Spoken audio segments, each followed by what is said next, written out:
Bonjour à toutes et à tous. Merci d'être présents et présentes pour la présentation des résultats du questionnaire télétravail Stop ou encore, réalisé par l'Observatoire du télétravail de l'UJIC-CGT. L'UJIC-CGT, Union générale des ingénieurs cadres techniciens de la CGT. Merci d'être présents et de montrer votre intérêt pour les résultats de cette enquête. Nous avons avec nous, les scientifiques qui font partie de l'Observatoire du télétravail. Il faut savoir que l'Observatoire du télétravail, c'est un lieu d'échange entre scientifiques et syndicalistes ou acteurs sociaux. Donc j'ai l'honneur aujourd'hui d'avoir avec moi 3 des, scientifiques émérites, qui vont se présenter. Louis, s'il te plaît. Oui, bonjour à toutes et à tous, Louis-Alexandre Herbe. Je suis chargé d'études statistiques et docteur en sciences économiques. Je suis rattaché au laboratoire érudite de l'université Paris-Est et à la fédération de recherche TEP du CNRS. Caroline, je t'en prie. Bonjour à tous, Caroline Diard, moi je suis docteure en sciences de gestion et je suis professeure associée au département droit des affaires et management des ressources humaines à TBS Éducation. Émilie Weir, moi je suis professeure en psychologie du travail et des organisations à l'université Lumière Lyon 2 et je suis rattachée au laboratoire Reshape INSERM. Merci beaucoup et moi donc je suis Emmanuelle Lavignac, je fais partie du secrétariat national de l'UJIC-CGT et je pilote l'Observatoire du télétravail. Alors juste avant d'accueillir, Neila Glaise, présidente d'Eurocadre, ancienne et future présidente, on l'espère, je voulais juste faire un petit point sur la mission et les buts de notre observatoire. Le but de l'observatoire, c'est effectivement d'observer et d'anticiper l'évolution du télétravail et de ce mode d'organisation dans, le monde du travail. Donc ça, c'est notre mission principale et surtout essayer d'anticiper. Donc là, le questionnaire et les résultats qu'on va vous donner sont les premiers jets, premiers résultats, mais il va y avoir encore des enquêtes qualitatives, grâce à ces questions, aux réponses, que nous avons pour traiter des angles bien spécifiques qu'on va développer aujourd'hui. On a des grandes pistes, on a des chiffres qui sont importants, impactants, mais il y aura après un vrai travail de fond pour essayer de vérifier aussi des intuitions et ce qui ressort de ce questionnaire. Donc, comme je le disais, nous allons recevoir on a la chance d'avoir donc, Neila Glaise, la présidente d'Eurocadre, parce que nous présentons les résultats de cette enquête dans le cadre du congrès Eurocadre, parce qu'il y a une idée de l'autorité européenne sur le télétravail que Neila va nous présenter et qui explique notre présence ici. Merci beaucoup, je t'en prie Neila.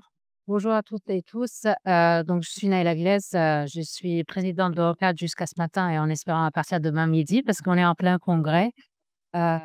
Sinon je suis aussi, salariée d'une entreprise, qui s'appelle Accenture où, 1er accord télétravail qu'on a négocié, il date de 2007 si je me trompe pas, donc voilà, on est quand même très habitués au télétravail et c'est d'autant plus choquant qu'en 2025, on voit un petit peu, les positions des différents patronats, mais principalement le MEDEF. Donc en fait, moi, j'ai participé à la négociation européenne, sur le télétravail et le droit à la déconnexion, sachant que le droit à la déconnexion concernait tous les travailleurs et travailleuses, pas uniquement les télétravailleurs. Entre, octobre 2022 et novembre 2023, on a fait vraiment 14 mois entiers de négociations. C'était négocié avec les employeurs dans le programme de travail entre les employeurs européens et les partenaires et les syndicats européens. Et on avait convenu, de négocier une directive. C'est une spécialité quand même européenne, qui n'existe d'ailleurs, nulle part ailleurs dans le monde. C'est que les partenaires sociaux peuvent négocier, les directives, les textes de loi. Ça vient pas uniquement de la Commission européenne. Donc on a cette prérogative aussi et donc on a fait ces 14 mois de négociation et à la fin de la négociation, les employeurs du privé, pas du public, ont décidé de quitter la table de la négo et de dire qu'on ne signera pas cet accord sur lequel on est arrivé, ni aucun autre d'ailleurs. Donc c'est pas parce qu'on enlève l'article 2 et on peut signer, non, il y avait pas de signature. Et cette position qui était quand même, assez brutale, elle venait principalement du MEDEF, qui d'ailleurs, en parenthèse, moi qui ai assisté à toutes les négociations, j'en ai pas raté une et les 2 dernières, on y a passé toute la nuit, on a fait 48 heures d'affilée. Le MEDEF est arrivé au début, il est arrivé en juin vers la fin pour dire: «Oh là là là, qu'est-ce que vous avez fait?»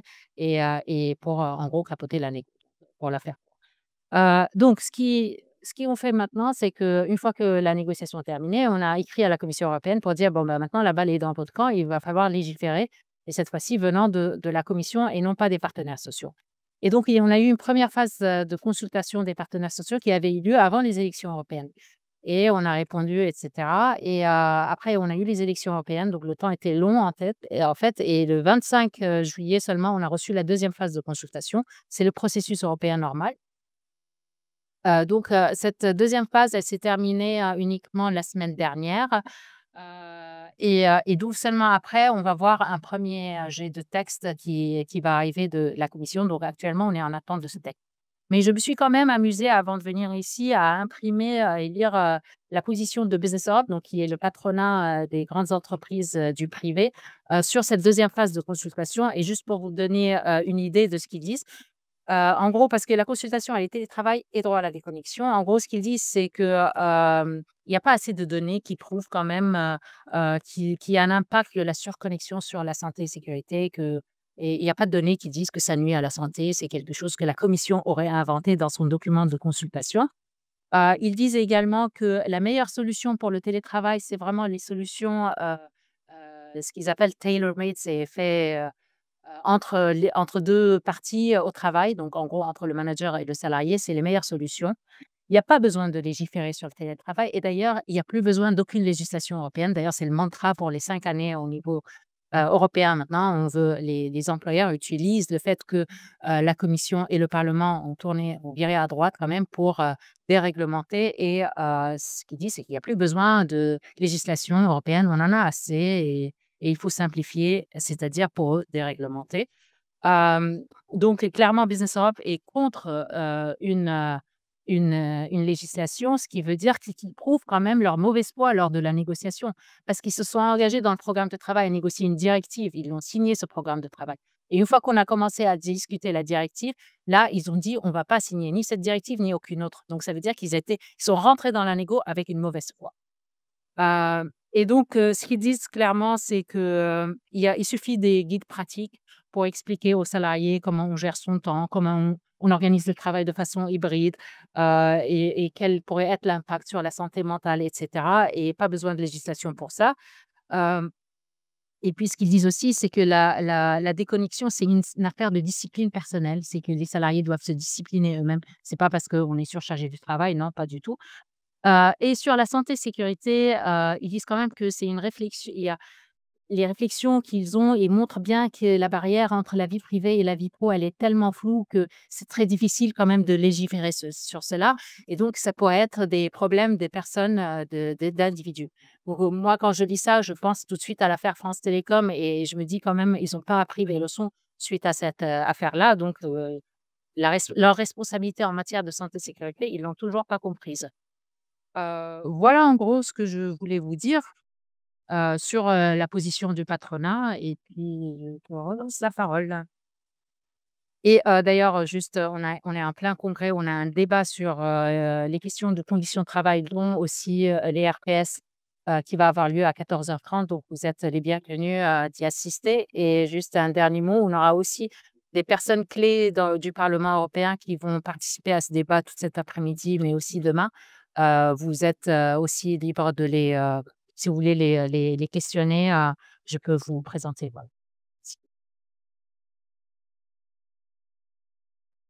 Merci beaucoup, Naïla. Merci pour cette petite, contextualisation qui va nous servir vraiment de point d'entrée justement sur le développement de ce questionnaire, sachant qu'on a beaucoup de questions sur la santé et le télétravail. Vous allez le voir et d'entendre qu'au niveau européen, on remet en question la possibilité de la surconnexion qui ne serait pas un danger pour la santé. Le questionnaire aborde les problèmes de connexion, de déconnexion. On va voir que c'est plus flou, vous le verrez, que ce qu'on imagine, mais quoi qu'il en soit, il y a des données qui sont très intéressantes là-dessus. Alors je ne vais pas vous faire patienter, plus longtemps. On va commencer. Tout d'abord, un petit point sur la méthodologie va nous présenter Louis, s'il te plaît, pour savoir comment on a travaillé, comment on a traité ce questionnaire. C'est pas notre première fois, vu que c'est désormais quasiment la 4e enquête, en tout cas la 2e au sein de l'observatoire qu'on mène sur le télétravail. On se réunit donc, toute l'année en comité scientifique pour élaborer un nouveau programme d'activité, un programme de travail et puis, dans l'occurrence, élaborer un nouveau questionnaire. Heu, la particularité des réponses qu'on va vous présenter aujourd'hui, c'est justement d'avoir mené une collecte pendant le milieu de cette année, en 2025. Donc vous n'allez pas avoir des résultats, qui datent d'il y a 2 ans ou d'il y a 3 ans. c'est les résultats de cette année, la collecte ayant été clôturée fin du mois d'août. On a donc une base de données d'un questionnaire en ligne qui s'appelait Télétravail Stop ou encore et qui portait exclusivement sur les pratiques de télétravail. Au total, on a eu 7 700 personnes qui ont ouvert le questionnaire et ensuite on a fait un certain nombre de traitements pour en retirer et avoir une population globalement homogène. Tout d'abord, on a défini un champ d'études et donc les résultats qu'on va vous présenter portent exclusivement sur les salariés qui sont en situation de télétravail. On a exclu à la fois les indépendants, les personnes qui auraient pu répondre trop rapidement au questionnaire, comme ça peut arriver sur des questionnaires en ligne, euh, ainsi que des personnes qui ne travailleraient pas au moment de l'enquête.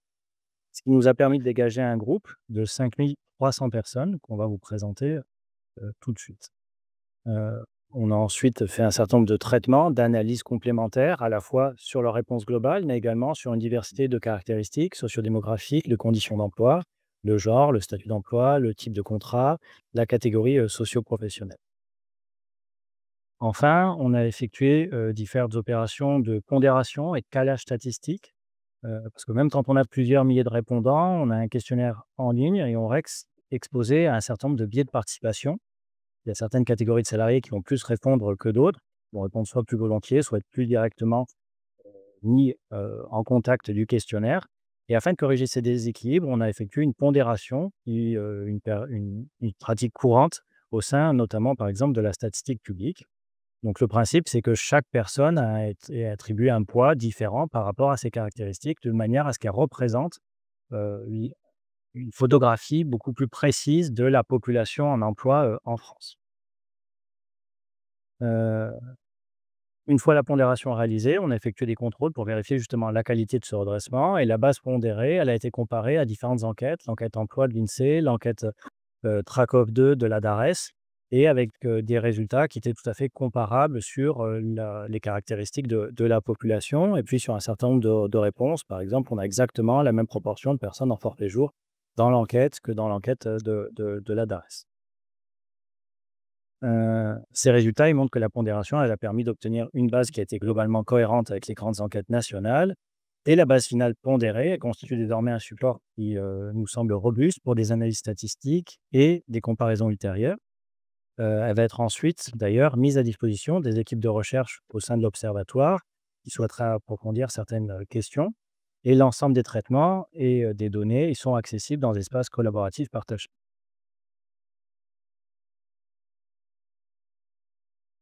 Parfait. Merci Louis. Donc maintenant, on va attaquer les réponses directement. Alors, par rapport, on a fait une étude il y a 2 ans, la première étude de l'Observatoire qui s'appelait Télétravail, télétravail, travail hybride, quelles conséquences? Et donc, on avait déjà un profil type du télétravailleur qui était une télétravailleuse. Donc, je précise que là, c'était le nombre de répondants, et c'est encore une fois le cas. Majoritairement, ce sont des femmes qui répondent. Donc, on sait plus ou moins nationalement que quand même les femmes sont a priori majoritaires en tant que télétravailleuses. La question à se poser, c'est pourquoi? On verra bien au cours du questionnaire qu'il y a des raisons profondes et structurelles à ça. Et donc, on a encore cette fois-ci une télétravailleuse qui répond majoritairement, entre 30 et 39 ans, qui travaille dans le secteur privé, plutôt le secteur privé, le secteur de l'informatique et des télécommunications, par rapport à notre ancienne. Alors ça, c'est la réponse majoritaire. Il y en a d'autres, bien sûr, mais par rapport à notre enquête il y a 2 ans, c'est encore le même profil, euh, qui travaille moyenne 2 jours par semaine. Donc 2 jours par semaine, c'était aussi le cas la dernière fois.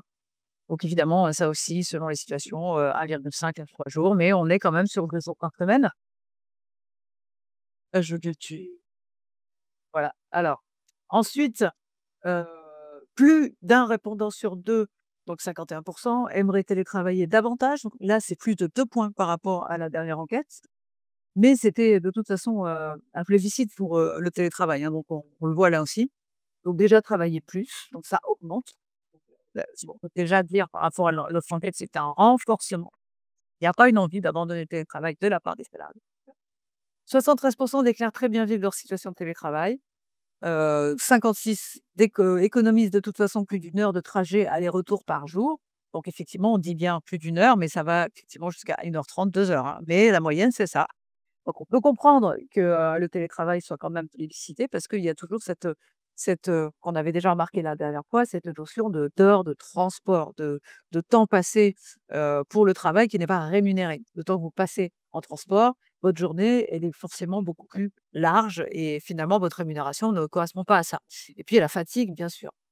Parmi les principales motivations pour télétravailler, on a 77% des répondantes qui déclarent que c'est pour trouver un meilleur équilibre entre vie pro et vie perso.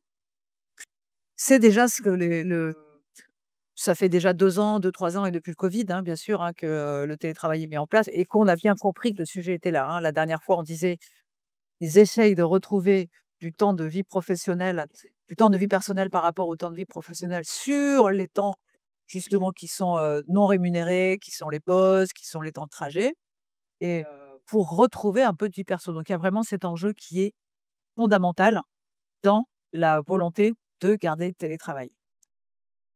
Alors, après cette enquête, on l'a appelée cette année télétravail stop ou encore, parce que quand on l'a lancée, il y avait la rumeur, ou enfin il y avait en tout cas même des volontés claires de faire revenir les salariés sur les sites de travail.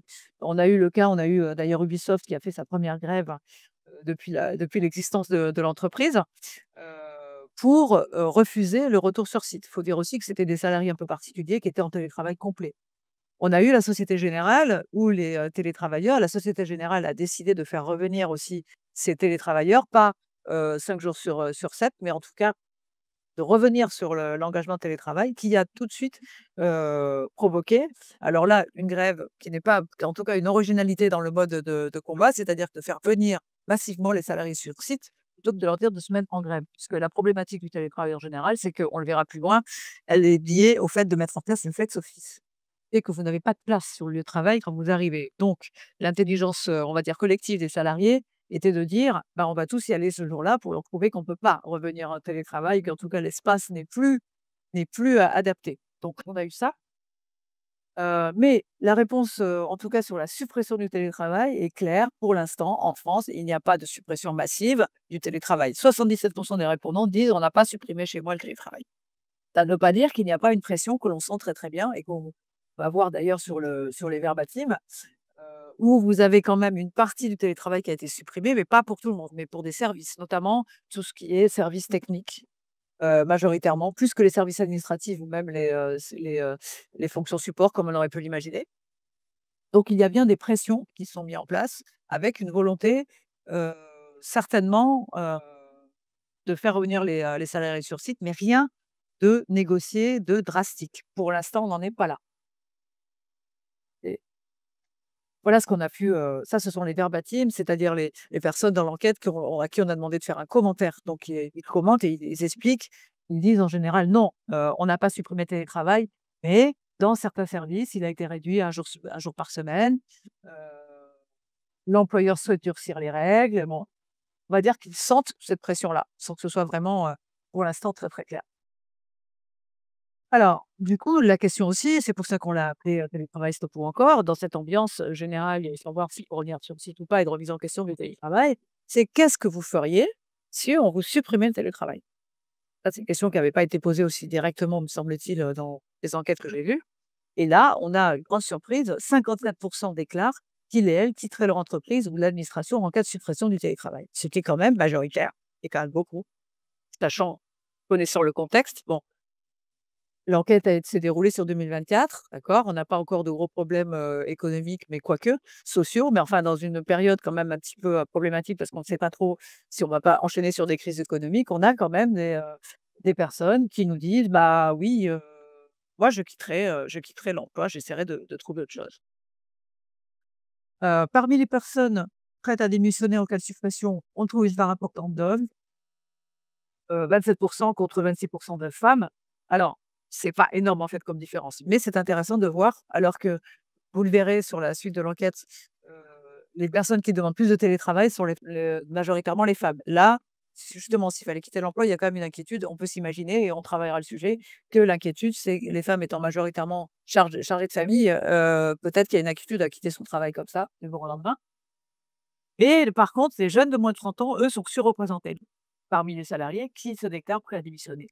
Et bien évidemment, en inverse, les seniors plus de 50 ans, eux, sont pas, sont pas adeptes de la démission, là aussi, on ne peut que supposer, et ce sera travaillé, qu'à partir du moment où vous avez une stabilité professionnelle, peut-être plus aussi de crédit ou d'engagement dans votre vie sociale, c'est peut-être plus compliqué de quitter son emploi à plus de 50 ans. Et peut-être que ça doit, la difficulté aussi pour trouver un autre emploi à cet âge-là. Donc en fait, la pression est différente.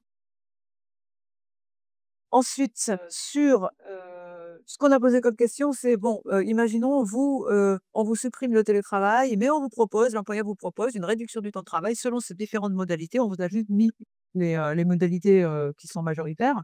Donc première modalité, près de la moitié des 48 des répondants déclarent qu'une de leurs motivations principales pour télétravailler est de pouvoir bénéficier de plus de souplesse sur leurs horaires et déclarent que en temps de travail, alors je ne suis pas sur la bonne slide. C'est les réponses sur les, voilà, ce que je vois. Ouais, ça me montre sur la slide, c'est dans le dossier presse. OK, d'accord, donc vous l'avez dans le dossier presse. Donc 54 donc seraient contre la suppression du télétravail et une majorité, 38 de mémoire, accepteraient, de quitter le télétravail, de ne plus avoir de télétravail s'il y avait une réduction de temps de travail de 28 à 32 heures, heu, au même salaire. Alors 38 ça paraît c'est pas non plus immense, c'est pas mal et c'est pas immense. Ce qui veut bien dire que l'attachement au télétravail est plus fort et que dans nos réponses, ce qu'on voit, c'est que les travailleurs font bien la différence entre le temps de travail, les RTT et le télétravail et en fait, pour eux, c'est pas la même chose et effectivement, c'est pas la même chose. Donc ils dissocient clairement, heu, ces 2 modalités. Donc ça, c'est important. Alors après, donc on revient sur la souplesse. Oui. Donc pareil, hein, c'est par rapport à ce qu'on disait auparavant, le fait de reprendre la vie, d'organisation sur son temps de vie perso, heu, on le retrouve dans différentes, questions et réponses sur le fait que 48 déclarent qu'une des motivations principales, c'est de pouvoir, jongler, bénéficier, être plus souple sur les horaires de travail. Oui? Une question sur, la taille d'avant, sur, la représentation. Oui. On a représenté. Alors déjà, ils ne sont pas majoritaires à répondre, vous avez à peu près entre 8 et 10 de jeunes moins de 30 ans qui répondent. C'est pas les mais dans cette, majorité-là, on a une majorité de 22 des plus jeunes, parmi ceux-là, qui disent: «Moi, je partirai». C'est sur ça qu'on résultat. Donc après, l'échange, la réduction du temps de travail aussi, on a posé des questions après comme vous voyez là sur le temps de travail. Est-ce qu'il est plus élevé en travail à distance? Non, 46 oui. 18 déclarent que leur charge de travail est plus élevée en télétravail. Bon, c'est ça, c'est ce rapport-là sur le temps de travail, il est la charge de travail, en fait, ce qu'on constate, c'est que ce soit sur site ou en télétravail, les salariés considèrent qu'elle est de toute façon costaud et qu'elle est pas forcément plus, énorme en télétravail, mais 18 c'est pas anodin quand même, hein, qu'ils disent que c'est plus. D'accord. Alors après, par rapport à ce qui vient d'être dit, c'est très curieux, c'est que dans toute notre enquête, la plupart du temps, on sent une volonté des salariés de protéger, de garder ce télétravail. Donc en fait, ils vont pas vous dire clairement, j'ai des problèmes de déconnexion, j'y arrive pas. Mais par contre, on a une question sur les qu'est-ce que vous pensez qu'il peut y avoir comme risque avec le télétravail? Et là, tout d'un coup, on va dire que la vigilance disparaît et là, ils disent: «Bah oui, à 30 ils pensent qu'un des risques liées à la pratique du télétravail, c'est bien la difficulté à déconnecter. Ce qui est un peu en contradiction avec leur réponse quand on pose clairement la question. Et donc, ce n'est pas anodin. Et donc, par rapport à ce que vient de nous dire Naïla Iglesias, au niveau européen, quand le patronat dit bah non, la déconnexion et la santé, on ne voit pas le rapport, bah, en tout cas, les salariés, ils comprennent bien que ça pourrait bien l'être, quoi. Assez honnêtement, finalement. Ensuite, les tensions, 46 déclarent avoir déjà connu des tensions pour équilibrer vie professionnelle et vie privée en télétravail. 46 c'est important, mais c'est quand même moins que ce qu'on avait eu dans les premières enquêtes qu'on a fait quand c'était, la période du covid où il y avait une obligation de télétravail, où on avait des chiffres catastrophiques sur des violences même, de couple. Donc là, c'est important, mais c'est pas non plus c'est quand même une amélioration sur les autres enquêtes qu'on a fait. Et là, je vais laisser la parole sur la santé à Émilie Bert, qui a beaucoup travaillé ce sujet-là et qui va pouvoir nous, préciser. Merci. Donc sur la santé au travail, donc pas en télétravail, hein, mais c'est bien la mesure de la santé au travail en général.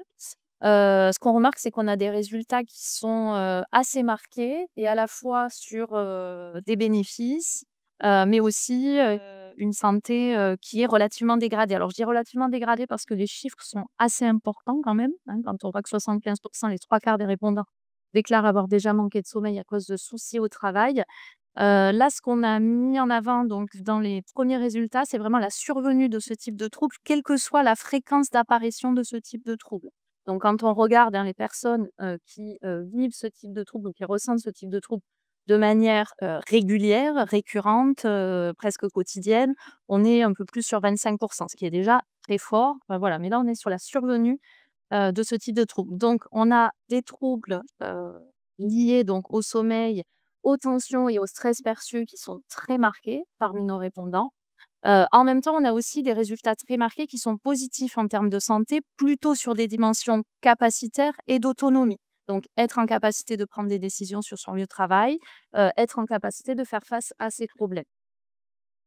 Pour ce qui est des items qui étaient plutôt sur tout ce qui peut relever du bien-être au travail ou du sens qu'on peut accorder au travail, se sentir utile, se sentir épanoui, se sentir heureux au travail, on a des résultats qui sont plus mitigés. Donc là, il faudra qu'on aille chercher un petit peu ce que différencier, les répondants sur ces aspects. Ce qui est intéressant, mais là, c'est sur l'autre slide, voilà, on a mais ça rejoint un petit peu ce que Emmanuel disait tout à l'heure sur, les enjeux là, pour le coup, des effets du télétravail tels que perçus par les répondants, qui eux déclarent à 75 avoir un niveau de fatigue moins élevé en télétravail s'ils comparent, hein, télétravail et travail sur site. Bon, donc ça rejoint on le suppose, hein, les éléments liés au trajet, voilà, dans les transports en commun ou en voiture, les embouteillages et cetera.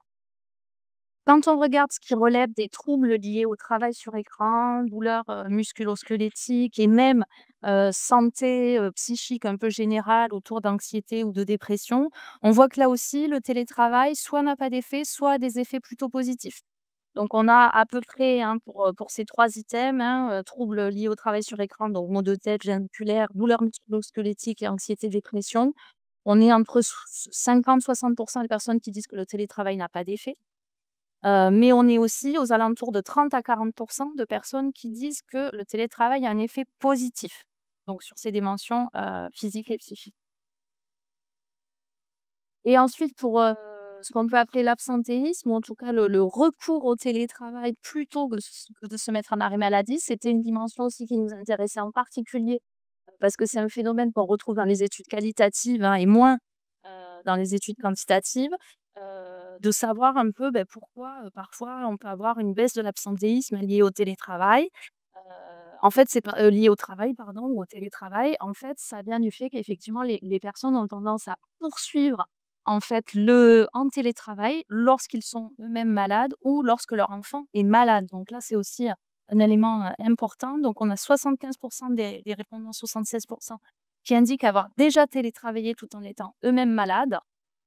Alors les raisons principales, hein, qui sont avancées, c'est soit les difficultés à consulter un médecin, soit, pour des symptômes qui sont liés à une maladie chronique ou enfin, parce qu'ils ont une charge de travail trop importante, hein, qui fait qu'ils ne peuvent pas, s'arrêter, en raison de troubles de la santé.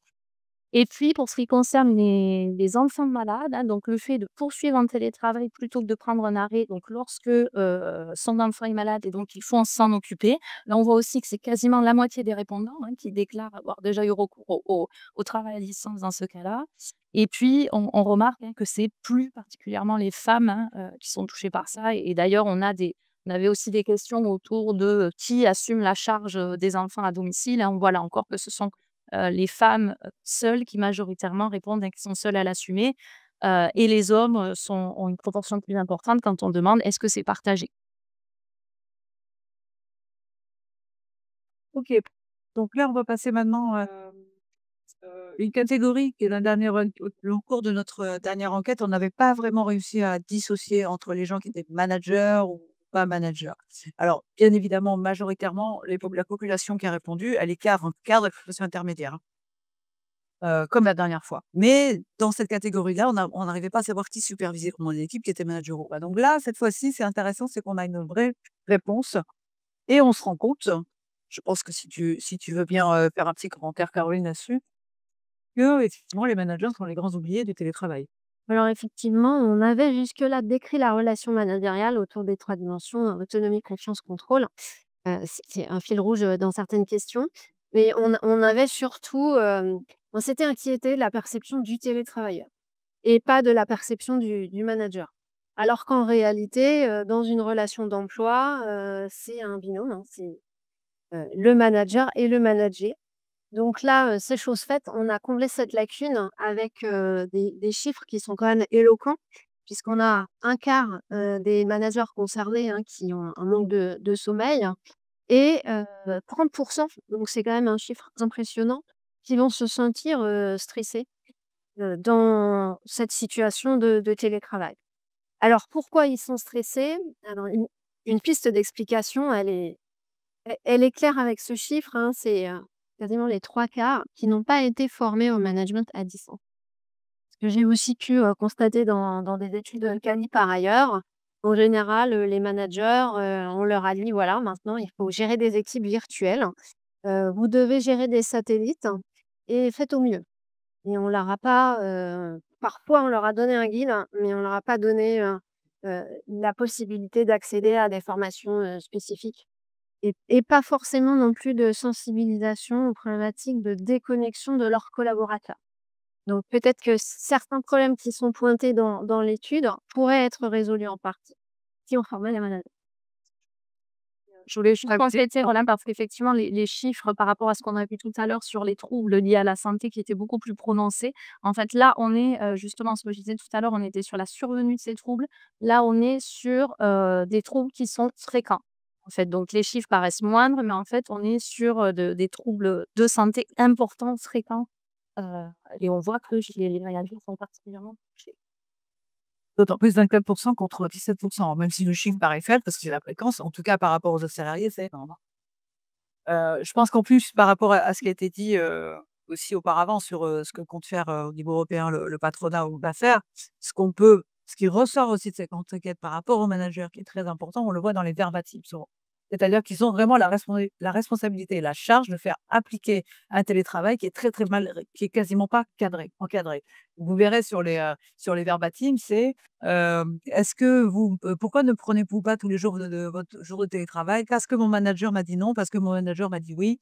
En fait, ils ont une responsabilité énorme, heu, qui forcément doit conduire à peut-être des nuisances ou des reproches qui lui sont faits directement, alors que ce qui manque, c'est un encadrement, heu, assumé par les entreprises. Je rappelle, on a pas mal d'accords télétravail, mais si vous regardez le code du travail par rapport au télétravail, il y a très, très peu de choses, hein. Donc, on laisse et ça a été dit auparavant au niveau européen, on laisse aux managers en disant: «Il y a pas besoin de faire, des accords». Ça se passe très, très bien, de la main à la main entre managers et travailleurs. Eh ben, a priori non et c'est bien sûr quelque chose qu'on va, développer parce qu'au niveau de leur santé, ben, ce qu'on peut voir, c'est qu'ils le vivent peut-être pas si bien que ça.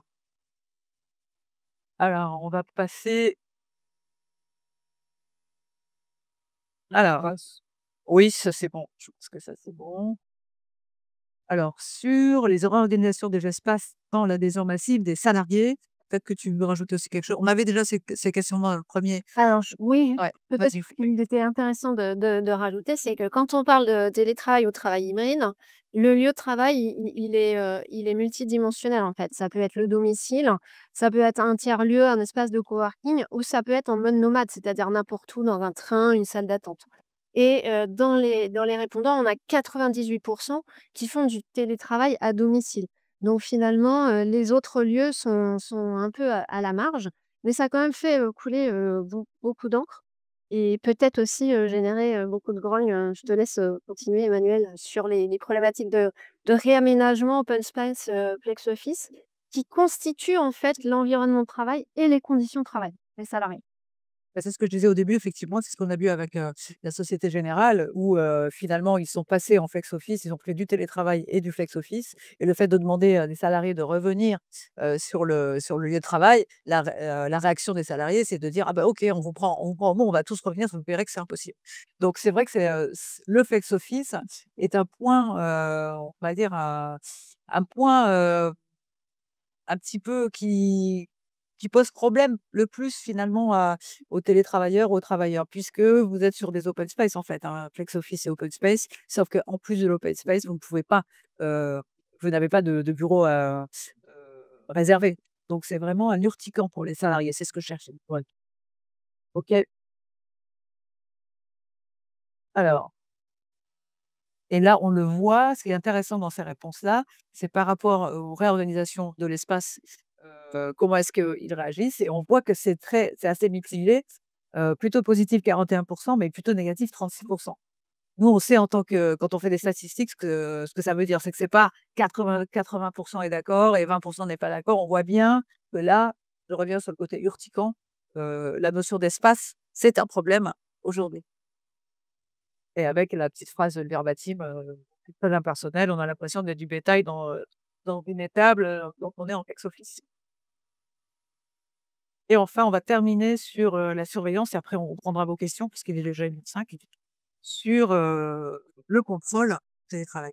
Alors effectivement, donc le contrôle du temps de travail, ça va aussi avec, le droit à la déconnexion et ce sont des obligations, qui figurent, expressément dans le code du travail et l'étude a révélé que ces 2 points ne sont pas respectés. La perception du contrôle est relativement faible, hein, en télétravail. On a 17% des répondants. C'est 9 points de plus quand même que dans la dernière étude, mais ça reste assez faible et ça se traduit en fait ce contrôle, davantage par du reporting, ce qui est plutôt une modalité de contrôle classique, que par un contrôle, technologique. Alors on le voit, hein, dans le contrôle, technologique, quand on a posé la question, on a seulement 2 d'activation de la caméra, donc ce qui est un résultat assez surprenant, alors qu'on a 5 sur du reporting. Donc on reste sur, un contrôle, managérial classique qui n'est pas en fait un contrôle pour surveiller pour, protéger et pour veiller sur les télétravailleurs, mais qui est bien un contrôle à vocation, de sanction comme, le montre, aussi, ce contrôle des temps de connexion. À partir du moment où on contrôle les temps de connexion, c'est pour voir si, les collaborateurs travaillent et on voit que, seulement, 8 bénéficient d'un droit à la déconnexion. Donc on voit bien qu'on surveille non pas pour veiller et protéger, mais on surveille, probablement avec, des modalités, parfois déviantes. Alors on l'a évoqué, hein, Emmanuel, en préambule, parfois à l'insu des salariés, puisque, majoritairement, on a quasiment 80 qui déclarent ne pas avoir eu d'informations sur le contrôle. Alors si on n'a pas d'informations, ça ne veut pas dire qu'il y a pas de contrôle. C'est juste que, le process normal, exigé d'ailleurs par le code du travail, n'a pas forcément été suivi jusqu'au bout. Alors malheureusement, on a de la jurisprudence, qui est assez inquiétante. Beaucoup de sollicitations, de la CNIL, des sanctions et aussi de la jurisprudence, devant le conseil des prud'hommes sur de la surveillance des salariés à leur insu et utilisée à des fins de preuve. Hein, vous savez que le droit français est basé sur la charge de la preuve.